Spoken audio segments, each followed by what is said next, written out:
Bonjour à tous. Donc nous sommes arrivés pratiquement à la fin de la quatrième République, mais il y a une transition vers la cinquième République. Et je ne peux décemment pas m'arrêter à ce moment-là pour deux raisons fondamentales. La première, c'est que la guerre d'Algérie n'est pas terminée, donc il faut qu'on aille jusqu'au bout de ce conflit et voir dans quelles conditions la paix a été finalement rétablie en Algérie. Enfin, quand je dis la paix, c'est une paix qui, aux yeux de certains, va être amère, bien entendu. Donc, problème de l'Algérie. Et deuxièmement, nous sommes sous la Ve République, bien entendu, mais le président de la République, qui va être Charles de Gaulle, n'a pas été élu au suffrage universel. Donc nous nous arrêterons lorsque, un, la guerre d'Algérie sera terminée, et deux, lorsque le président de la République sera élu au suffrage universel. Donc pour l'instant, nous en sommes au moment de la transition. Et De Gaulle va donner, dans cette première phase, la priorité aux institutions. Donner la priorité aux institutions, qu'est-ce que cela veut dire? Eh bien, ça veut dire que on réglera le problème de l'Algérie ensuite. Mais d'abord, il faut changer de régime. Et cela va aller très très vite. Je vais simplement énumérer les points que nous allons aborder. D'abord, il va présenter une nouvelle constitution. Quand je dis il, ce n'est pas lui qui l'a rédigée, c'est un comité d'experts dont le 4 septembre 1958, il présente une nouvelle constitution pour une nouvelle république, ce sera la cinquième, et cette nouvelle constitution sera bien entendu approuvée par les Français au suffrage universel. Elle sera adoptée le 28 septembre 1958. Donc vous voyez, moins d'un mois. L'adoption de la Constitution va être suivie immédiatement par des élections législatives.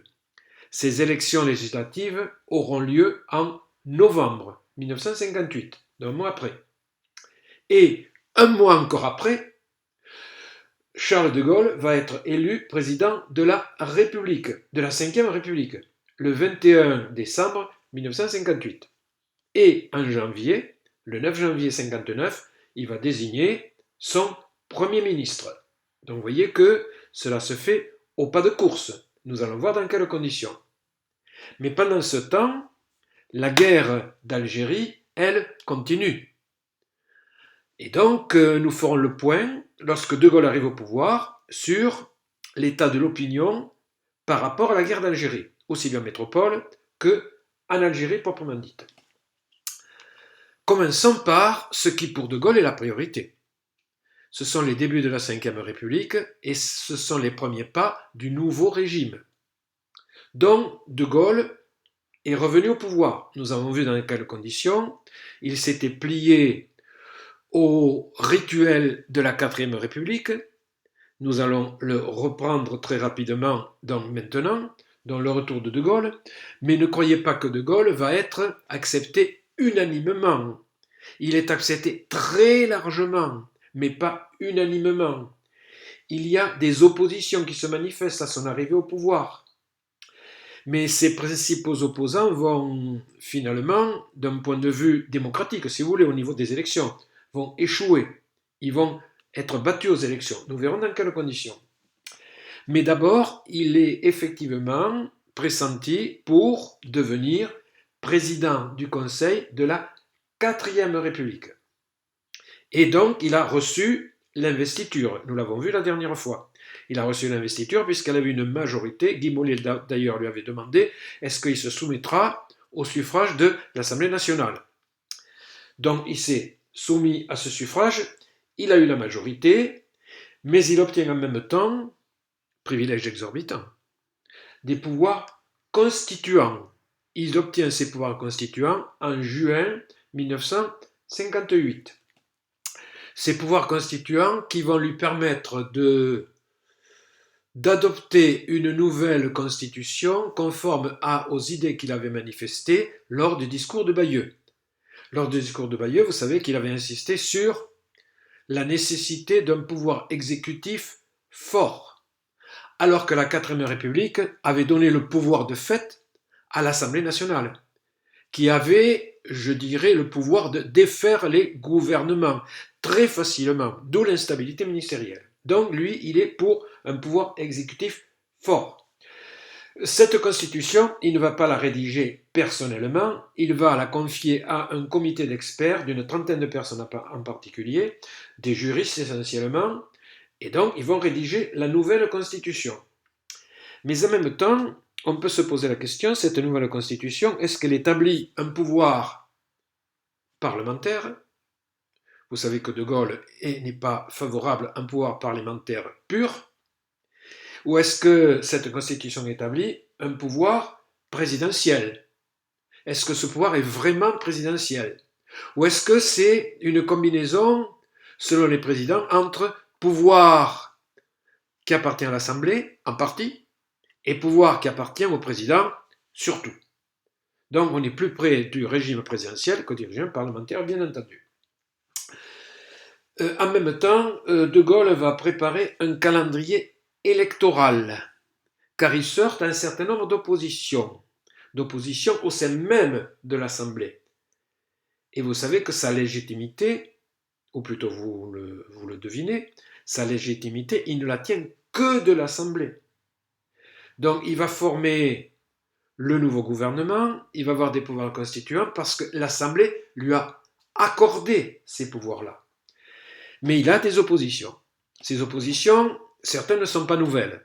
Ce sont celles des communistes. Le Parti communiste français est dans l'opposition, ce n'est pas une nouveauté, bien qu'il ait voté les pouvoirs spéciaux sous le ministère de Guy Mollet, il est toujours dans l'opposition, il ne fait pas partie du gouvernement. Et il est dans l'opposition depuis 1947, depuis le début de la guerre froide. Il y a aussi dans l'opposition la SFIO. Alors c'est un peu plus compliqué la SFIO, parce que Guy Mollet va jusqu'en janvier 1959 être favorable à De Gaulle. Il va d'ailleurs au début être, vous le savez, ministre d'État de De Gaulle. Mais cela ne durera que peu de temps. Donc la SFIO va basculer dans l'opposition. Il y a également l'UDSR, l'Union démocratique et socialiste de la résistance, qui est le parti dirigé à la fois par René Pleven et par François Mitterrand, qui sont en opposition pour la direction de ce parti. Et il y a aussi les radicaux, ou au moins des radicaux, qui sont opposés donc au pouvoir, au retour de Gaulle au pouvoir. De Gaulle, en préparant ce calendrier électoral, considère qu'en Algérie, il va y avoir une liberté de vote pour tout le monde, aussi bien pour les Européens, citoyens français, que pour les musulmans qui ont un statut qui avait jusqu'à présent un statut différent. Donc, il y aura une liberté de vote qu'il veut totale. Mais sur le terrain, les choses se passent différemment. Parce que De Gaulle a intégré dans son nouveau gouvernement, nous en reparlerons, mais je vous le dis tout de suite, un homme qui était très Algérie française, qui était libéral au départ et qui avait basculé dans l'optique de l'Algérie française, c'était Soustelle. Soustelle devient ministre de l'Information. Alors ne soyez pas étonnés, parce que la radio, la télévision sont sous contrôle du gouvernement. Donc il y a un ministre de l'Information. La censure est exercée sur ces médias, sur les médias d'État bien entendu. Donc Soustelle est très Algérie française tout en étant ministre de Gaulle, ministre de l'Information, et sur place il y a le colonel Lacheroy qui a la mission de contrôler la radio donc, qui existe et la presse qui existe en Algérie. Et ils vont essayer d'obtenir des votes favorables, aussi bien du collège électoral, alors je parle collège électoral comme je dirais ancien régime, c'est-à-dire le collège électoral, en fait, il était constitué à partir de 1947 d'un collège européen et d'un collège de droit musulman. Mais il n'y a plus qu'un seul collège maintenant, puisque il y a une liberté totale de vote et que tout le monde donc peut voter sur un pied d'égalité. Donc De Gaulle est favorable à cela, mais en même temps, il est très attentif à la préparation de la Constitution. Alors voici ce qui se passe en Algérie au moment de ces élections législatives sur lesquelles je vais revenir. Lors des élections législatives françaises de 1958, alors c'est tiré d'un site de Wikipédia, qui, vous savez, les sites de Wikipédia, en ce qui concerne, je ne parle pas des réseaux sociaux, je parle en ce qui concerne Wikipédia, sont très contrôlés, sont très surveillés, et Wikipédia veille à ce qu'il y ait un devoir de neutralité, avec parfois un petit peu d'excès, je dirais, parce que les contributeurs, qui sont anonymes, ne peuvent pas déborder certains cadres et ne peuvent pas faire certaines analyses, peut-être de type politique. Alors, lors des élections législatives françaises de 1958, le président Charles de Gaulle affirme qu'il souhaite que la liberté de vote en Algérie soit totale. Toutefois, Jacques Soustelle, le ministre de l'Information de Gaulle, donne des ordres pour que le scrutin algérien soit influencé. Les militaires présents en Algérie, sous la direction des services de Lacheroy, le colonel Lacheroy, ça s'écrit L-E-A-C-H-E-R-O-Y, Lacheroy, dont les services de Lacheroy s'y appliquent avec zèle et s'efforcent d'obtenir l'élection de candidats favorables à l'Algérie française. Une intense propagande et des entraves répétées à la liberté d'expression des candidats libéraux entre guillemets, c'est-à-dire qu'ils ne sont pas Algérie française. Finalement, les 43 musulmans et les 21 Européens élus sont tous favorables à l'intégration de l'Algérie à la France, aucun candidat libéral n'ayant pu se présenter. Autrement dit, les élections continuent à être contrôlées en Algérie par ceux qui ont le pouvoir de fait.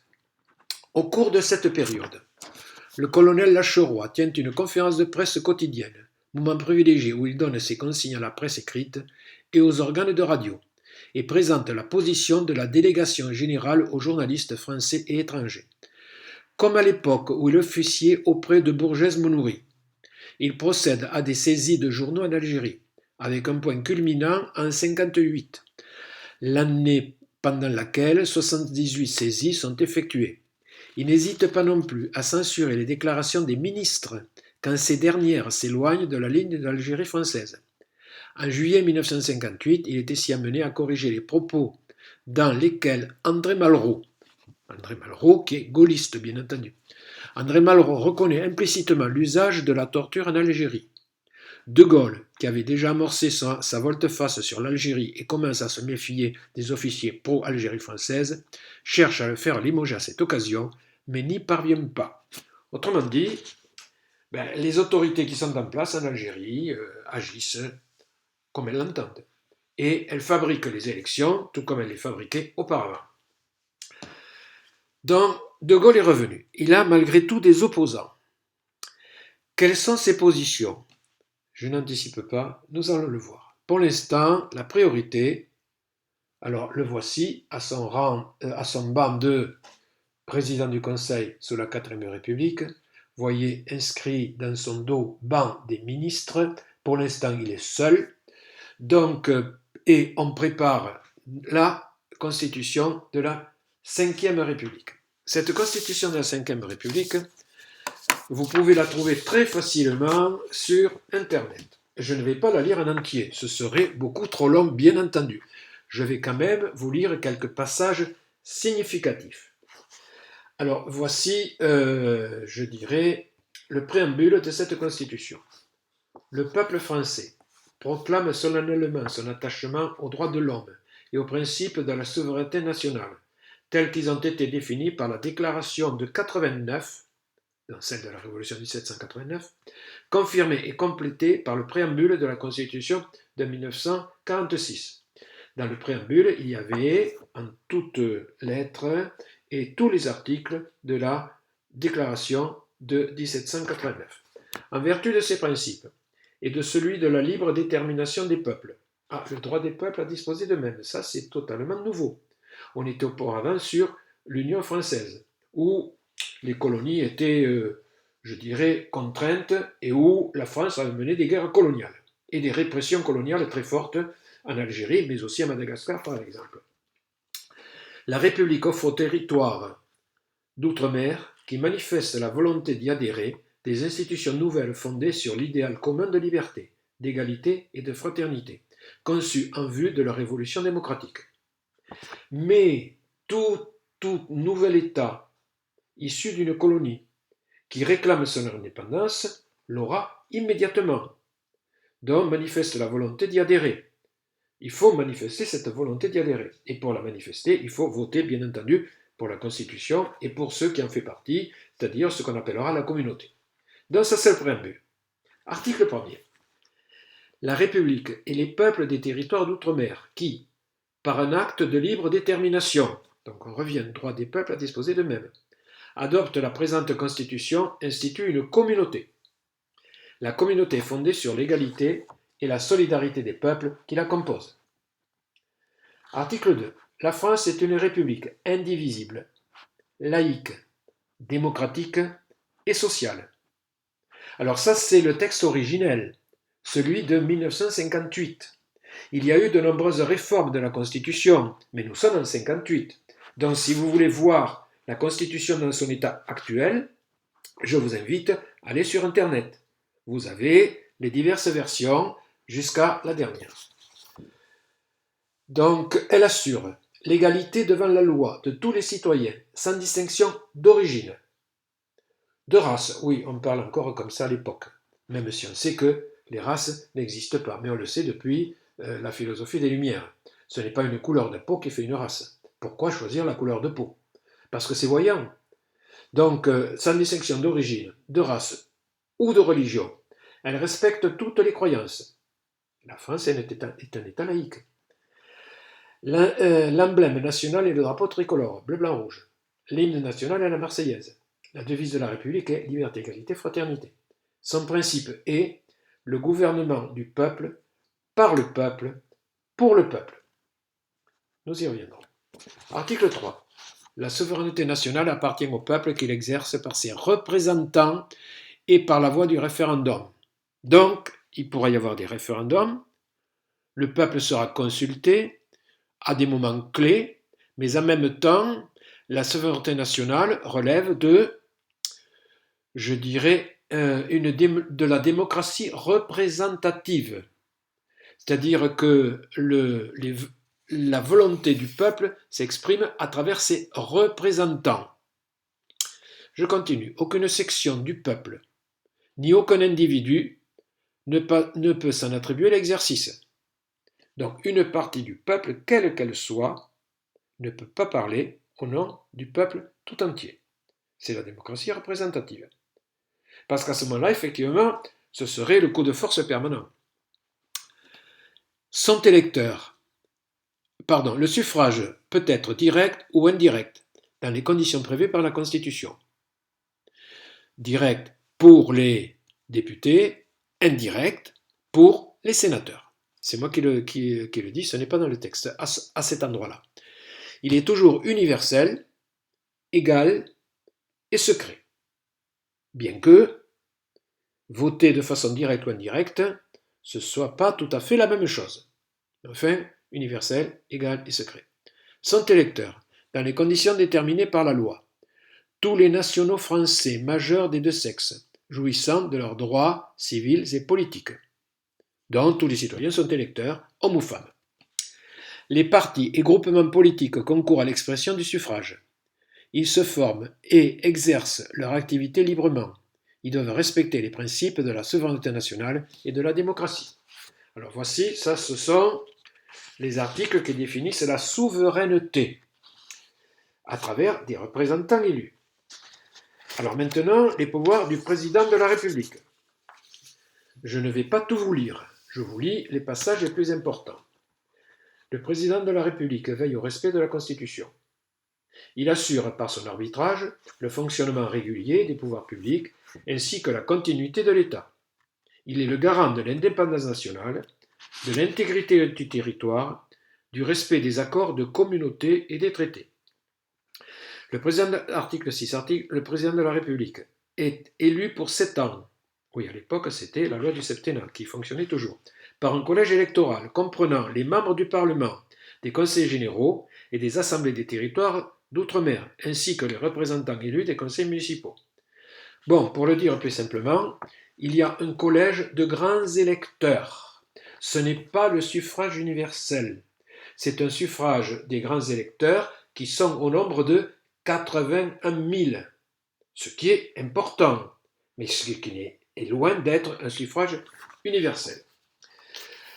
Article 7. L'élection du président de la République a lieu à la majorité absolue au premier tour. Si celle-ci n'est pas obtenue, le président de la République est élu au second tour à la majorité relative. Bon, c'est le mode d'élection actuel. Majorité relative au second tour, comme il n'y a que 2 candidats actuellement, c'est forcément une majorité absolue. Article suivant. Le président de la République nomme le Premier ministre.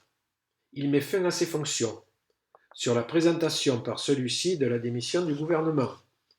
Sur la proposition du Premier ministre, il nomme les autres membres du gouvernement et met fin à leurs fonctions. Donc, c'est le Premier ministre qui propose les ministres au président de la République et par commun accord, il les nomme. Le président de la République préside le Conseil des ministres. C'est l'article suivant. Article suivant. Le président de la République promulgue les lois dans les 15 jours qui suivent la transmission au gouvernement de la loi définitivement adoptée. Il peut, avant l'expiration de ce délai, demander au Parlement une nouvelle délibération de la loi ou certains de ses articles. Cette nouvelle délibération ne peut être refusée. Donc vous voyez l'importance considérable du rôle du président de la République. Le président de la République, sur proposition du gouvernement pendant la durée des sessions et sur proposition conjointe des 2 assemblées, publiée au journal officiel, peut soumettre au référendum tout projet de loi portant sur l'organisation des pouvoirs publics, comportant l'approbation d'un accord de communauté ou tendant à autoriser la ratification d'un traité, qui, sans être contraire à la Constitution, aurait des incidences sur le fonctionnement des institutions. Lorsque le référendum a conclu à l'adoption du projet, le président de la République le promulgue dans le délai prévu à l'article précédent. Article suivant. Le président de la République peut, après consultation du Premier ministre et des présidents des assemblées, prononcer la dissolution de l'Assemblée. Donc, mais vous en avez l'expérience, le président de la République peut dissoudre l'Assemblée, ce qui était beaucoup plus compliqué sous la 4e République et ce qui ne se produisait que très rarement sous la 3e. Article suivant. Le président de la République signe les ordonnances et les décrets délibérés en Conseil des ministres.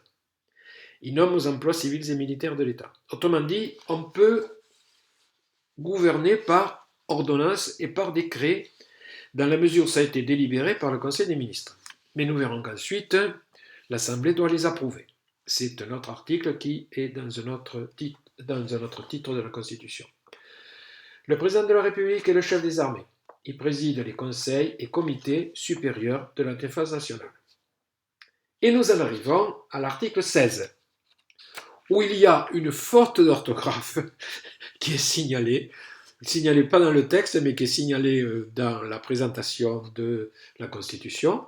Je vous dirai où elle est, mais cet article 16 est particulièrement important parce qu'il dit « Lorsque les institutions de la République, l'indépendance de la nation, l'intégrité de son territoire, où l'exécution de ses engagements internationaux sont menacés d'une manière grave et immédiate, et que le fonctionnement régulier des pouvoirs publics constitutionnels est interrompu, le président de la République prend les mesures exigées par les circonstances, après consultation officielle du Premier ministre, des présidents des assemblées, ainsi que du Conseil constitutionnel. Il en informe la nation par un message. Ces mesures doivent être inspirées par la volonté d'assurer au pouvoir public constitutionnel, dans les moindres délais, les moyens d'accomplir leur mission. Le Conseil constitutionnel est consulté à leur sujet. Le Parlement se réunit de plein droit. L'Assemblée nationale ne peut être dissoute pendant l'exercice des pouvoirs exceptionnels. Autrement dit, je dirais en cas de nécessité absolue, lorsque les institutions sont menacées, lorsque l'indépendance de la nation est menacée, lorsque l'intégrité de son territoire est menacée, lorsque ses engagements internationaux ne peuvent pas être respectés, eh bien, le président peut avoir les pleins pouvoirs. Bien entendu, l'Assemblée ne peut être dissoute pendant l'exercice des pouvoirs exceptionnels. Alors, dans la présentation de cette constitution, il était dit deux choses. La première, c'est que celui qui avait revu la dernière mouture de cette constitution avait ajouté des majuscules qui n'ont pas lieu d'être. Par exemple, président, il a mis des majuscules, alors que les titres n'ont pas à avoir de majuscules. Et à République, bien sûr, il a marqué une majuscule.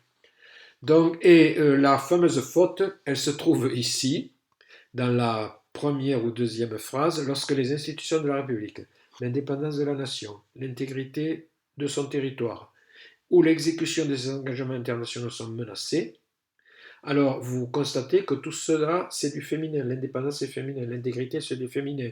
Les engagements, l'exécution des engagements nationaux, c'est du féminin. Et donc là, c'est accordé au masculin. Sont menacés. Et S. Il aurait fallu écrire et ES. Bon, mais enfin, passons sur ces détails. Le président de la République a le droit de faire grâce. C'est un principe régalien qui découle du droit de grâce de la monarchie. Le président de la République communique avec les deux assemblées du Parlement par des messages qu'il fait lire et qui ne donnent lieu à aucun débat. Hors session, le Parlement est réuni spécialement à cet effet. Alors maintenant, plus rapidement, le gouvernement. Le titre 3 sur le gouvernement détermine et conduit la politique de la nation. Le gouvernement détermine et conduit la politique de la nation. C'est le gouvernement. Il dispose de l'administration et de la force armée. Je crois que tout est dit dans cet article 20. Il est responsable devant le Parlement dans des conditions que j'aborderai par la suite. Alors le Parlement, il comprend l'Assemblée nationale et le Sénat. Les députés à l'Assemblée nationale sont élus au suffrage universel. Le Sénat est élu au suffrage indirect. Il assure la représentation des collectivités territoriales de la République. Les Français établis hors de France sont représentés au Sénat. Bon, aucun membre du Parlement ne peut être poursuivi, recherché, arrêté, détenu ou jugé à l'occasion des opinions ou votes émis par lui dans l'exercice de ses fonctions. Oui, le député ou le sénateur jouit de l'immunité parlementaire. Vous comprenez bien que si cet article n'existait pas, un gouvernement qui serait tenté par une attitude dictatoriale pourrait arrêter des députés parce qu'ils s'étaient opposés à son gouvernement. Bon, cela est impossible dans cette Constitution et c'est bien la moindre des choses. La parole est libre au Parlement. Bon, il y a d'autres articles. Tout mandat impératif est nul. Donc, il n'y a pas de mandat impératif. C'est-à-dire que lorsque quelqu'un est élu, on ne peut pas lui dire si tu es élu, tu votes ça et ça et ça, parce qu'à ce moment-là, il n'y a plus de circonstances et qu'on ne peut pas prévoir l'avenir et que le député se prononce, je dirais, sur des critères qui lui appartiennent et qui sont personnels. Ça peut être la discipline de parti, ça peut être son intime conviction, ça peut être sa conscience qui lui dicte tel ou tel vote, mais tout mandat impératif est nul. Le droit de vote des membres du Parlement est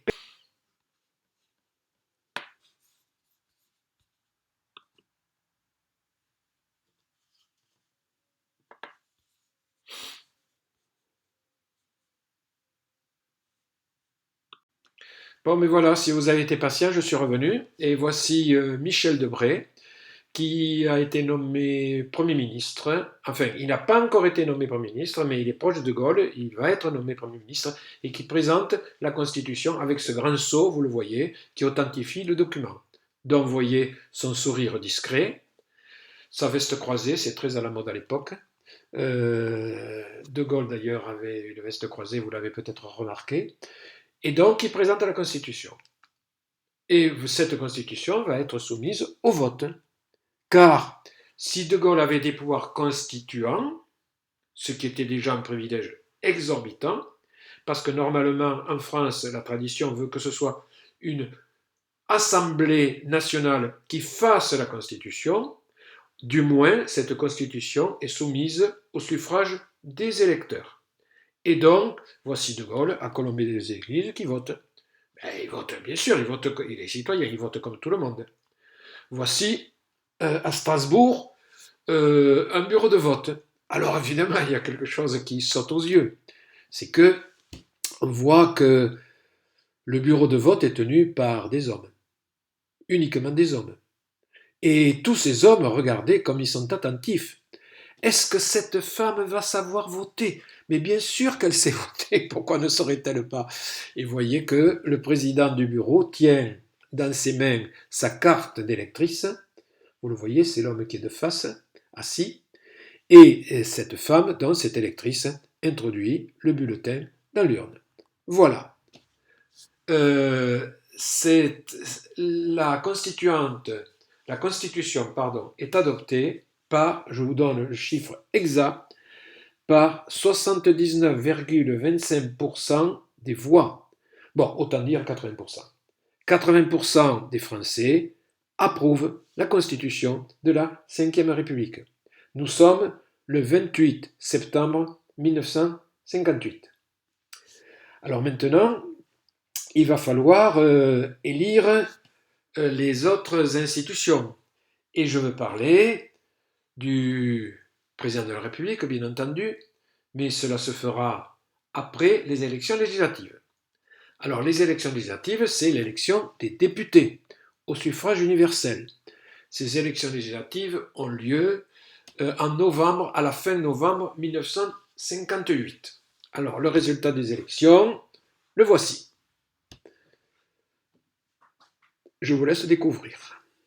Et je vous laisse découvrir des choses qui vont vous sembler étonnantes, mais vous ne savez pas ce que représentent ces colonnes. Alors, la première colonne, c'est le nombre de suffrages rassemblés par les candidats d'un parti. La seconde colonne, c'est le pourcentage en voix de ce parti. La troisième colonne, c'est le nombre de députés élus. Et la quatrième colonne, c'est en pourcentage le nombre de députés élus au nom de ce parti. Alors tout de suite, on voit des choses étonnantes. Vous voyez que c'est un suffrage uninominal à 2 tours, ce qui veut dire que dans le cadre d'une circonscription qui sont définies, c'est une nouvelle loi électorale, dans le cadre d'une circonscription qui est définie, eh bien on vote. Mais tout dépend de la façon dont la circonscription est définie. Et si on est très adroit, si on connaît très bien la géographie politique de la France, on arrive à des choses aussi étonnantes que celle-ci. Le Parti communiste français, qui a beaucoup reculé, il était aux alentours, depuis la libération, de 25%, disons, en gros. Un peu plus, un peu moins, bon. Là, il n'a que 19%, enfin 18,9%. Il n'empêche qu'en voix, il est toujours le premier parti. Et il rassemble 3 882 000 électeurs. Combien a-t-il de sièges? 10. Ça représente combien? 1,8% des sièges. Le parti gaulliste, l'Union pour la Nouvelle République, l'UNR, rassemble 3 600 000 voix, 17,6% des suffrages. Mais en ayant moins de voix que le Parti communiste, qui a 10 sièges, il en a 189. Autrement dit, il devient le parti le plus important par le nombre de sièges. Alors vous dites, mais comment c'est possible? Eh bien, je vous renvoie au découpage des circonscriptions. Il est par exemple aisé pour les communistes de mettre une circonscription où sont, par un découpage qui est peut-être pas très logique quand on le voit sur la carte, mais par un découpage, on rassemble autour d'une ville communiste les quartiers qui pourraient être joints à une autre circonscription, mais qui sont rattachés à celle-là, où on regroupe les votes communistes. Donc en regroupant les votes communistes, on obtient, je dirais, moins de sièges. tout en ayant un nombre de voix que vous voyez ici. Le nombre de voix, par exemple, pour élire un député communiste et pour élire un député UNR dans un département rural, ben, ça n'a pas de commune mesure. Pour élire quelqu'un dans la Lozère, il faut beaucoup moins d'électeurs que pour élire quelqu'un dans une banlieue rouge. Mais toujours est-il que, voilà, l'UNR, on peut dire, gagne les élections, surtout avec ses alliés. Alors, quels sont ses alliés? Alors, vous voyez, c'est un ordre un petit peu bizarre qui a été choisi ici. Ça se trouve sur Internet. Donc, c'est un ordre un petit peu bizarre qui est adopté ici. Et on passe du Parti communiste. Alors, bon, la logique, c'est par ordre décroissant. Par ordre décroissant des suffrages, un pourcentage. Dans le Parti communiste, l'UNR.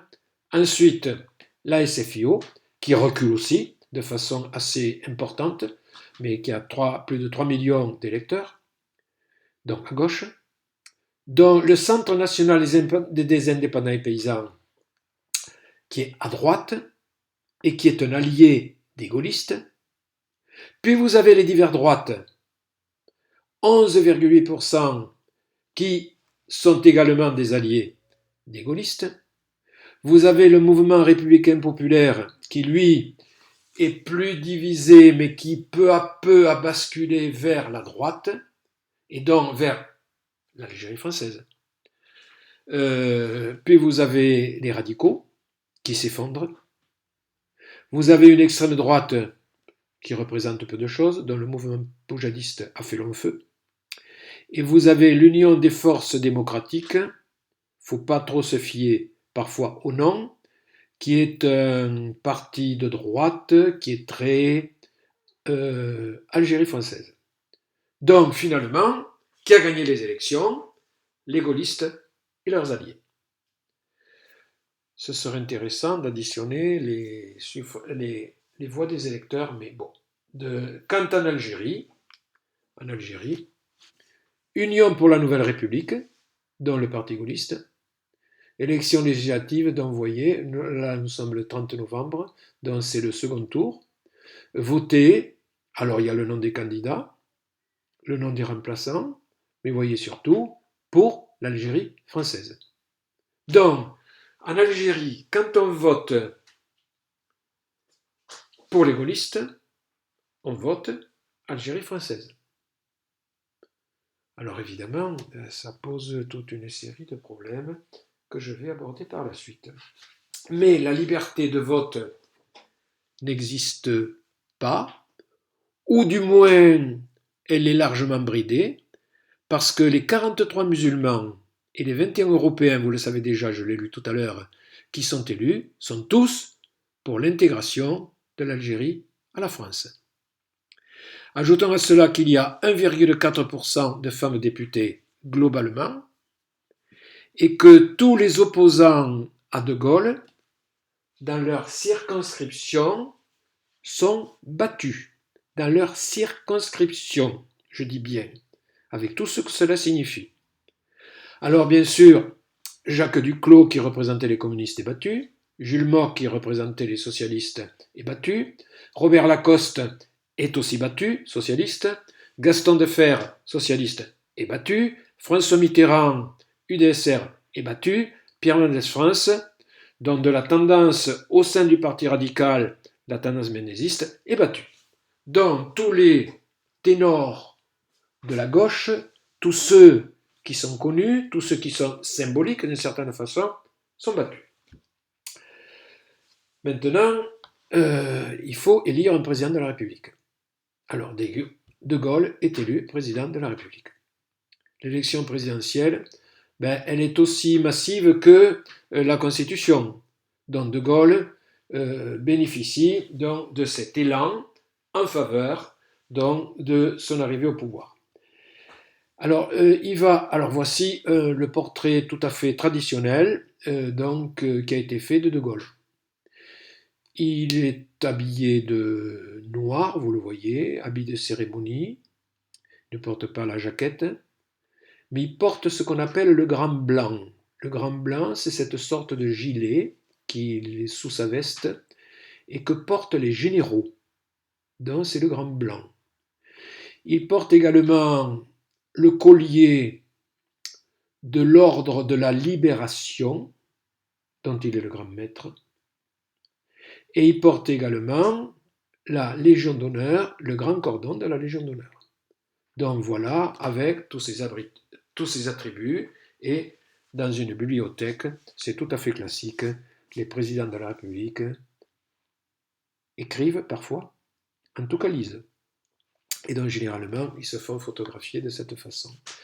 Bon, ensuite, la photo présidentielle évoluera de façon assez significative. Alors, est-ce qu'on est dans un régime présidentiel? Eh bien, De Gaulle va nommer le Premier ministre. Le Premier ministre, c'est Michel Debré, que vous avez vu il y a un petit moment avec la Constitution entre ses mains. Donc, il choisit le Premier ministre qui va désigner les ministres et il a un éventail de pouvoirs particulièrement importants. Alors voici représentés les divers pouvoirs du président de la République, ce qui tente à pencher vers un régime plutôt présidentiel. Alors il a des pouvoirs généraux. Les pouvoirs généraux, vous le voyez, ils veillent au respect de la Constitution, au fonctionnement régulier des pouvoirs publics. Il peut saisir le Conseil constitutionnel. Il peut soumettre à référendum certains projets de loi et les chefs des armées. Vous voyez, cela, ce sont des pouvoirs importants. Il a également des pouvoirs sur le gouvernement. Il nomme le Premier ministre. Il met fin à ses fonctions en cas de démission du gouvernement. Il nomme les hauts fonctionnaires, ceux qui restent en place quand les gouvernements changent. Il préside le Conseil des ministres, donc il est toujours présent. Et sa voix, bien entendu, compte, même si c'est le Premier ministre qui dirige la... je sens qu'il y a un problème dans... Voilà, j'espère que ça continue. Il a également le pouvoir judiciaire. Il est le garant de l'indépendance de la justice. Il a le droit de grâce sur les détenus. Et il a également un pouvoir sur le gouvernement, puisqu'il promulgue les lois qui sont votées par le Parlement, et surtout qu'il peut dissoudre l'Assemblée. Alors, il a aussi, en situation exceptionnelle, des pouvoirs exceptionnels. Il peut décider d'exercer seul tous les pouvoirs en cas de menace sur l'indépendance nationale ou sur les institutions. Mais cela, vous le saviez déjà. Alors, il va faire entrer la France dans le marché commun, comme cela a été prévu par le traité de Rome, qui avait été signé en mars 1957, et le 1er janvier 1959, la France entre dans le marché commun. Il va en même temps faire une réforme monétaire, qui est inspirée par deux hommes, Jacques Rueff et Antoine Pinet. Alors voici Jacques Rueff. Jacques Rueff est un expert monétaire. Donc il est conseiller de Gaulle, si vous voulez. Il n'est pas ministre. Le ministre des Finances, c'est Antoine Pinet. Antoine Pinet, qui était un homme qui était resté populaire. C'est un homme de droite, qui était un petit patron et qui avait l'image du français moyen. Et cette image plaisait aux Français. En même temps, c'est quelqu'un qui avait réussi à faire revenir les capitaux qui avaient été frauduleusement apportés en Suisse, en promettant aux fraudeurs l'amnistie d'une part, et d'autre part, un placement intéressant. Ce placement intéressant, c'était un emprunt gagé sur l'or. C'est-à-dire que la somme qu'on investissait en souscrivant à cet emprunt était fondée sur l'évolution de l'or.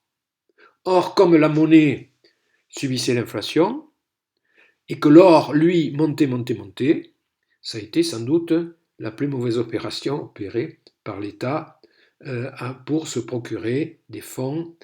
C'était au début des années 50. D'ailleurs, cet emprunt Pinet va rester en vigueur au début des années 70 et permettra d'avoir des exonérations dans les droits de succession en fonction des quantités possédées de cet emprunt. Bon, toujours est-il que le franc va être dévalué, c'est-à-dire que il est d'une part convertible en or, ce qui est, je dirais, apprécié par l'opinion, parce que avoir des billets, c'est avoir de l'or, on peut l'échanger contre l'or, mais en même temps, le franc change. Et on en vient au nouveau franc, par une conversion qui est relativement simple, mais que les Français auront besoin d'un certain temps pour intégrer véritablement, c'est que 100 francs anciens égale un nouveau franc. Autrement dit, le nouveau franc vaut théoriquement 100 fois plus que l'ancien franc. Et donc les prix changent.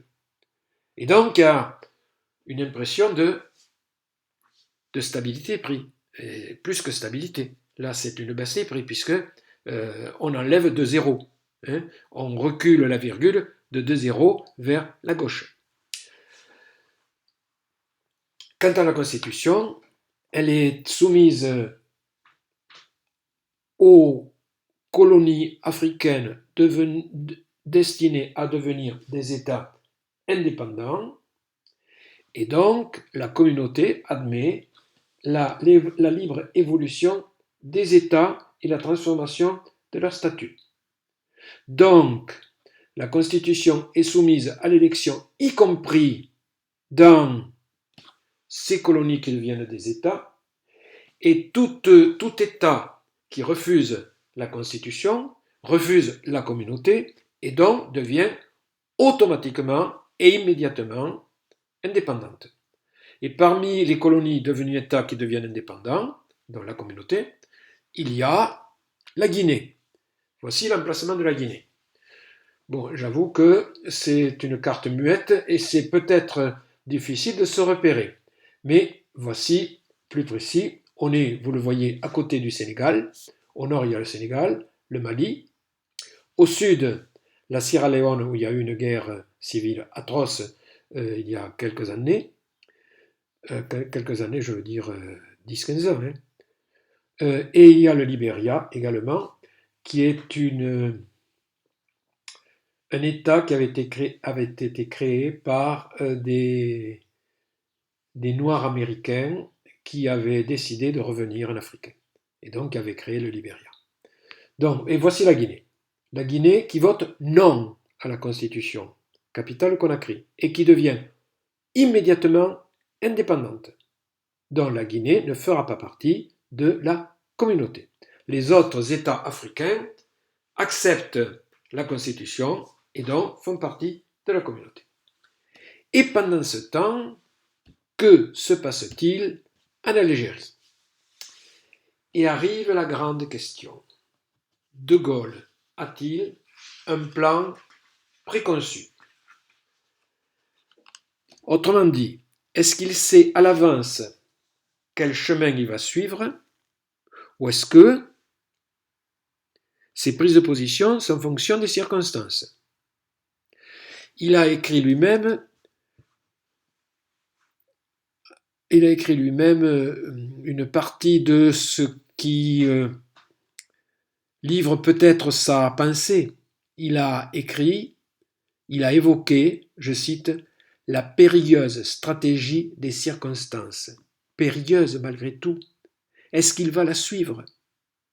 Est-ce qu'il y a un mystère gaullien de son attitude au cours de l'été 1958? Lorsqu'on lit ses mémoires, on peut penser qu'il y a un plan préconçu. Mais les mémoires, ça a une fonction bien particulière, c'est de justifier les prises de position. Alors, est-ce que il est perçu par les Européens d'Algérie comme quelqu'un qui veut garder l'Algérie à la France? Bon, toujours est-il qu'il décide d'aller en Algérie. Il va aller en particulier à Alger et à Mostaganem. Alors Alger, il reçoit un accueil triomphal. Un accueil triomphal, pardon, je ne l'ai pas mis, voilà, je l'ai mis ici. Bon. Il va donc à Alger, et voici l'écho d'Alger qui en rend compte. Nous sommes le 5 juin, et il évoque le voyage de Gaulle donc en Algérie, du 4 au 7 juin, plus de 500 000 Algérois massés sur le forum en criant leur foi dans le destin de l'Algérie française. Donc, c'est bien clair, les Européens d'Algérie sont pour l'Algérie française. Et De Gaulle a cette phrase unique, je dirais magnifique, magnifique d'ambiguïté. Il leur dit « Je vous ai compris ». Il les a compris. Bien sûr qu'il les a compris. Bien sûr qu'il sait que ces Européens d'Algérie veulent que l'Algérie reste française. Il les a compris, mais lui, que veut-il? Eh bien, cela, il ne le dit pas véritablement. Il reste énigmatique. Mais les militaires et les pieds noirs qui l'ont appelé au pouvoir pensent qu'il va faire leur politique. Et que De Gaulle est pour l'Algérie française. Mais De Gaulle, lui, il ne tire sa légitimité que du peuple français. Le peuple français, qu'est-ce que c'est? C'est le peuple de la métropole, mais c'est le peuple également qui se trouve en Algérie, puisque tous les Algériens sont citoyens français maintenant. Mais c'est la métropole qui va déterminer malgré tout les choses. Alors les antigaullistes, les ultras d'Algérie, qui sont antigaullistes, et qui le sont depuis le début.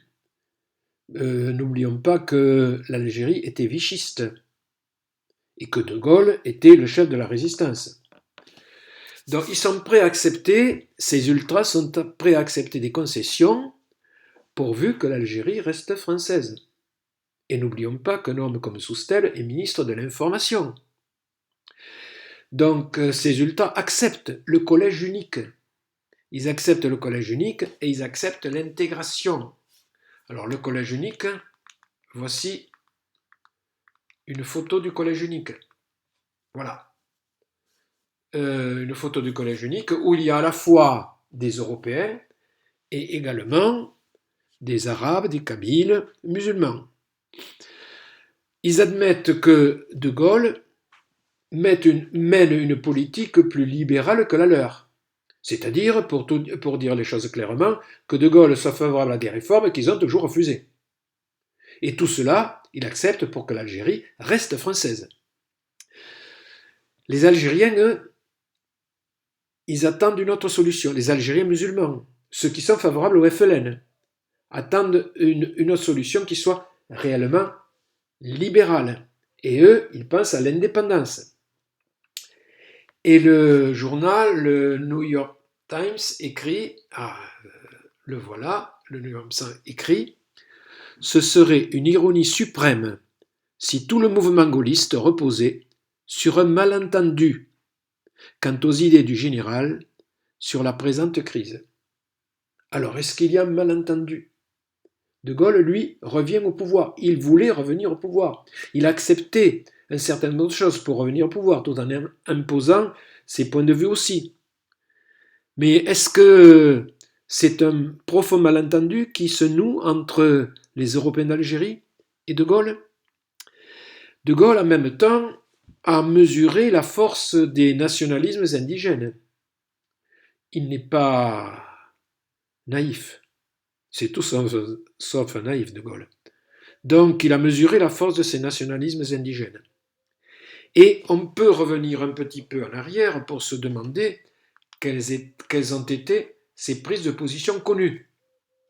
Alors, ces prises de position connues, alors c'est d'abord le refus de l'indépendance de l'Algérie en 1945, au moment où ont lieu les soulèvements de Sétif et de Guelma.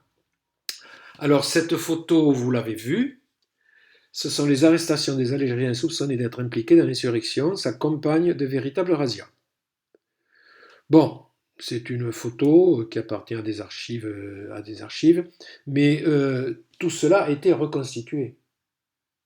La soumission des Arabes, des tribus arabes après la répression, a été reconstituée.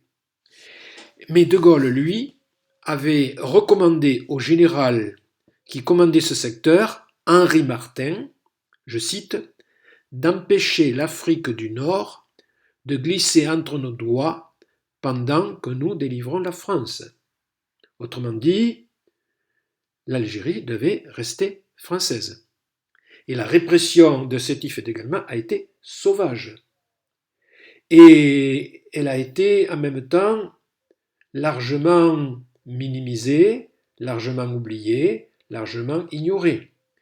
Dans les mémoires de Gaulle, c'est très discret ce qui se passe en Algérie à ce moment-là.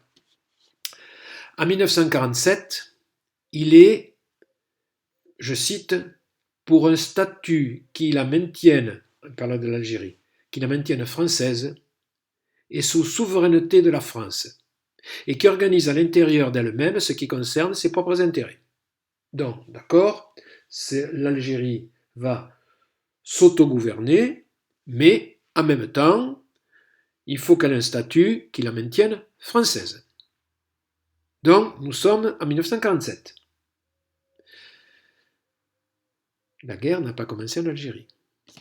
Puis, en tant que président du RPF, il sait très bien que le RPF, il ne veut pas que ce soit un parti, d'accord, c'est un mouvement, mais qui présente des candidats comme un parti. Il faut qu'il ait des appuis, il faut qu'il ait des électeurs. Et donc, il va, avant la lettre, parler d'Algérie française. Parce que ne serait-ce que certains partis, comme les poujadistes, sont favorables à l'Algérie française. Mais en 1955, et là la guerre d'Algérie a commencé, nous sommes en février 1955, il se confie un petit peu à Edmond Michelet, qui est un de ses compagnons de la Libération, et il dit simplement ceci. L'Algérie, point d'interrogation, perdu, fini. Donc quel est son point de vue? Il n'en dit pas plus. En tout cas, il est favorable à l'association plutôt qu'à l'indépendance. Mais certains pensent, parmi ses partisans, qu'il est favorable à l'indépendance. C'est le cas de Edmond Michelet. C'est le cas de Christian. Edmond Michelet est un compagnon de la Libération. Christian Pineau est un socialiste. Maurice Clavel est un gaulliste. Louis Terrenoire est un de ses proches. Donc il pense qu'il est pour l'indépendance. Alors association indépendance, quelle est la différence? Je pense que De Gaulle, à ce moment-là, est plutôt favorable à l'association.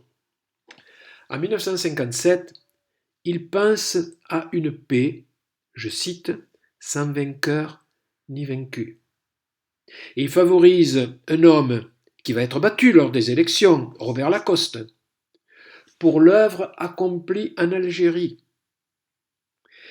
Mais en même temps, il fait rentrer Soustelle dans son gouvernement.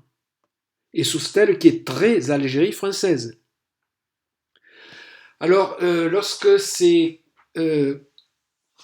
proches font des confidences, il ne les dément jamais. Autrement dit, que pense De Gaulle? Point d'interrogation. Après le bombardement de Saqiet Sidi Youssef, vous vous en souvenez, donc en Tunisie, il reçoit l'ambassadeur tunisien. Et il évoque à ce moment-là, avec l'ambassadeur, une politique d'association entre la France et la Tunisie. Mais il ne s'est pas véritablement engagé. Il va donc, je le disais, à Alger. Et ensuite, il va à Mostaganem. Mostaganem, j'ai mis une carte quelque part. Bon, d'accord, je ne la trouve pas. Alors voici cette carte de l'Algérie. Vous voyez dans la partie occidentale de l'Algérie, vous voyez Oran, et juste à côté de Oran, il y a Mostaganem. Alors oui, aujourd'hui on le prononce autrement. Donc à l'époque c'était Mostaganem. Et donc au centre de l'Algérie, vous avez Alger. Donc d'Alger, il va à Mostaganem. Et là, nous avons un témoignage de quelqu'un, bon, qui va ensuite devenir foncièrement Algérie française, mais qui a écrit des mémoires, l'Algérie française, et qui s'appelle Raoul Salan. Raoul Salan, c'était le commandant en chef des troupes françaises en Algérie. Alors voici son témoignage.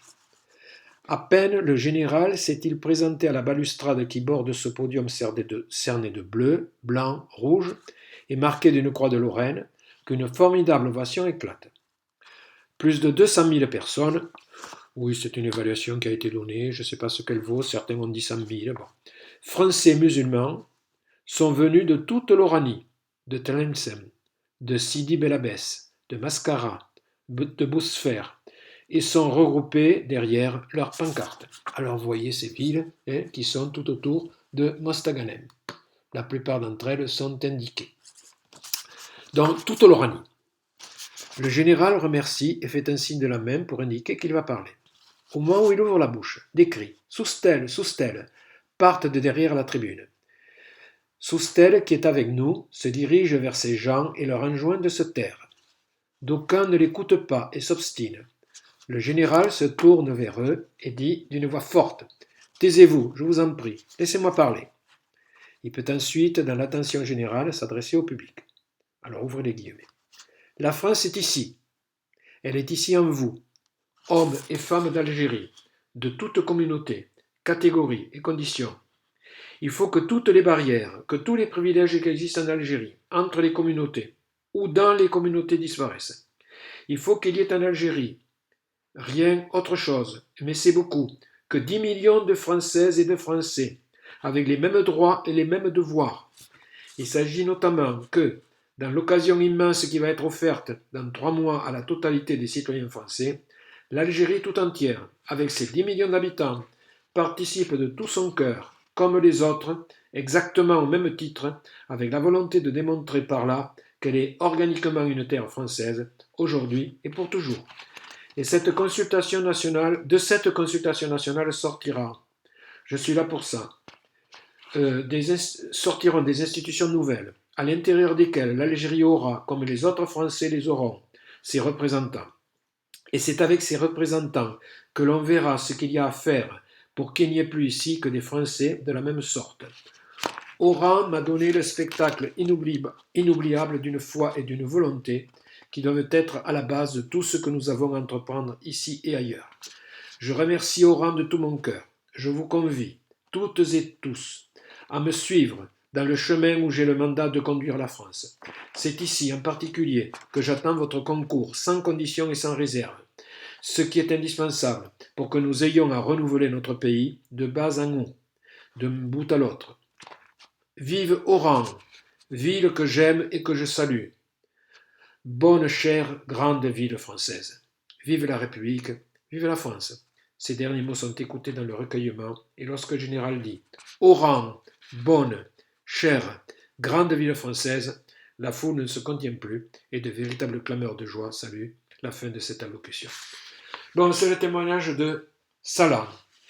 Et certains disent que De Gaulle, à Mostaganem, s'est laissé aller jusqu'à dire la seule fois, vive l'Algérie française. L'a-t-il dit vraiment? Cela est affirmé, mais quelle est sa position? Y a-t-il un mystère de Gaulle? Y a-t-il une position de Gaulle? Est-il pour l'Algérie française? Est-il pour l'association? Est-il pour l'indépendance?